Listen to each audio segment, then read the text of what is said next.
भारत में यूरोपीय कंपनियों का आगमन, इसमें हमने पढ़ाया था कि वास्को डी गामा भारत का पहुंचा था। तो वास्को डी गामा भारत में पहुंचा था 1498 ईस्वी में। ये पूरे साउथ अफ्रीका को घूमते हुए भारत पहुंचा था। इसमें एक भारत का ही आदमी था जिसने मदद किया था। वो कहते हैं ना, जब घर का ही आदमी कहीं मिल जाता है तभी उसी से पतन का दौर स्टार्ट हो जाता है उस देश का या उस राज्य का।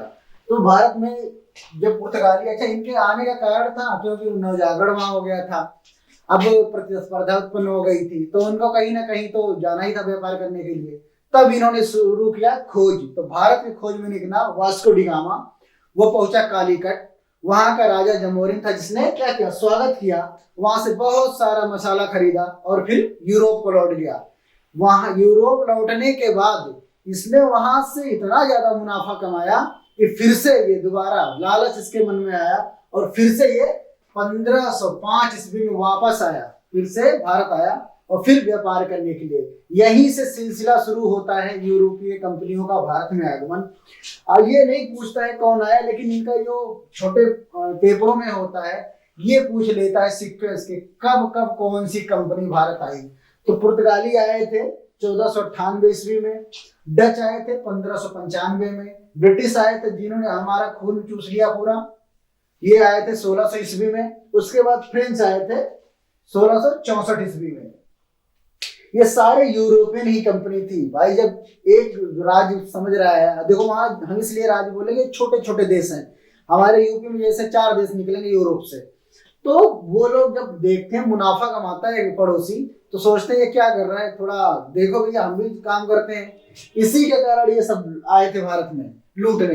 तो लूटते लूटते मारे बिल्कुल लूट ही ले गए थे भारत को। सबसे ज्यादा लूटा अंग्रेजों ने, जिसके हम आज भी वानगी देते हैं कि बहुत ज्यादा ही क्रूशियल थे। गरीब शोषित वंचित को जबरदस्ती बेकार पर काम करवाते थे। तो ये हुआ क्या उनका काम। पहली फैक्ट्री जो बनी थी भारत में, ये बनी थी 1505 ईस्वी में। ये 1505 ईस्वी में पहली फैक्ट्री डाली गई थी। उसके बाद आया था फ्रांसिस्को डी अल्मोड़ा को प्रथम पुर्तगाली वायसराय बनाकर भारत भेजा गया। यही से सिलसिला होता है एक सिस्टमैटिक तरीके से व्यापार करने का पुर्तगालियों का। तो पुर्तगाली क्या करते हैं, पहले फ्रांसिस्को डी अल्मोड़ा को भारत में भेजते हैं प्रथम पुर्तगाली वायसराय बनाकर। 1505 से लेकर 1509 ईस्वी तक ये काम करता है और पूरे हिंद महासागर पर एकाधिकार कर लेता है। क्योंकि उस जमाने में सारे जो व्यापार होते हैं वो बाई सी ही होते थे। रोड तो थी नहीं, सड़कें थी नहीं, प्लेन थे नहीं। तो एक ही संसाधन था, वो नाव थी, पानी वाली जहाज। उसी के रास्ते लोग क्या करते थे, भारत में व्यापार करते थे। भारत में जब व्यापार करते थे तो इतना ज्यादा मुनाफा होता था। अच्छा ये क्या करते थे, जो सी वाला पोर्शन है हमारा भारत में, ये हो गया गुजरात हो गई, यहाँ ये लोग अपना व्यापार करते थे। यहाँ बंगाल हो गया, क्योंकि ये बड़े ही संपन्न राज्य थे। यहाँ मसालों की खेती इतनी ज्यादा होती है, आज भी होती है, लोग करते हैं, यहीं से लेकर जाते थे। अच्छा मसाला लेने का भी एक कारण था, क्योंकि क्या होता है यूरोप में बहुत सारा ठंड पड़ती है। तो बहुत सारा ठंड पड़ती है तो आप लोगों ने देखा होगा वहां के लोग मांस बहुत खाते हैं। वो किसी भी प्रकार का मांस हो बहुत खाते हैं। तो क्या करते हैं, वहां जो मसाले का लेप होता है ना, जैसे एक कोई भी पशु पक्षी को उसने मार दिया, अब पूरी तो खा नहीं पाएंगे, तो क्या करते थे, उस पर लेप लगा देते थे मसाले का। ये लेप लगाने से क्या होता है ना, वो खराब नहीं होता। बस अगर जो लेप लगा देते हैं तो मांस खराब नहीं होता, काफी दिन तक चलता है। तो जितना खाना होता उतना काट के निकालते थे, बाकी क्या करते थे, मसाला लगा देते थे उस पर। तो ये भी एक रीजन था उनका ले जाने का, क्योंकि बहुत सारे ठंड पड़ते थे और इनका ये तो अच्छा भी लगता था। वही यहाँ इतनी ज्यादा स्पाइसी होती है, इसीलिए तो व्यापारी आज भी व्यापार करते हैं। बहुत सारे गल्फ कंट्रीज में जाता है यहाँ से मसाला। तो ये कारण कुछ था जो वहां से लोग आते थे मसाला लेने के लिए। तो जब फ्रांसिस्को डी अल्मोड़ा आया तो इन्होंने हिंद महासागर पर मतलब एकाधिकार कर दिया। वहां ब्लू वाटरफॉल से शांत जल की नीति अपनाई। कहा कि अगर जो यहाँ से जाना हो, जिसको व्यापार करना हो, तो हमको क्या करे, सूचित पहले करे या टैक्स हमको दे, तब यहाँ से हम गुजरने देंगे उसको।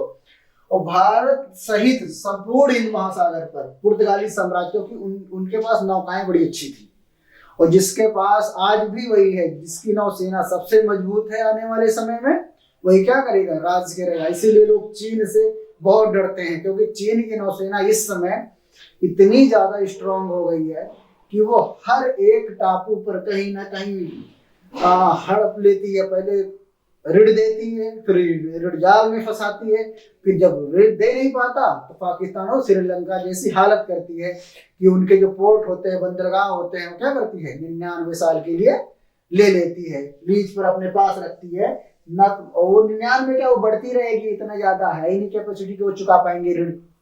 तो क्या करते हैं, ऋण जाल में फंसा लेता है कि उधार चुकाने के लिए भी उधार लेना पड़ता है। तो ये हालत हो गई इस समय। कई सारे छोटी कंट्री को साउथ अफ्रीका में कंट्री है, और सबसे बड़ी तो आपके बगल में 2 कंट्री पड़ी हुई है। एक हमारा पड़ोसी है भूखानंगा, और दूसरा श्रीलंका है, ये भी उसी कगार पर पहुंच गया है। आप लोगों ने करंट अफेयर में अगर ध्यान दिया होगा तो क्या कहता है, इतने संपूर्ण हिंद महासागर पर पुर्तगाली साम्राज्य को स्थापित कर दिया। उसके बाद इसने जो नाम दिया था एस्टदादो द इंडिया नाम दिया था उस साम्राज्य का, अपने जो पूरे हिंद महासागर में था, इसने ये काम किया था। तो आपको ध्यान रखो, ये सीक्वेंस है हमारा। पुर्तगाली कब भारत आए, डच कब भारत आए, ब्रिटिश आए 1600 ईस्वी में, और फ्रेंच आए 1664 ईस्वी में आए। फिर पहली फैक्ट्री डाली गई भारत में, वो पहली फैक्ट्री डाली गई 1505 ईस्वी में पुर्तगालियों के द्वारा। उसके बाद पहला वायसराय बन के आया भारत, ये पूछ लिया जाता है।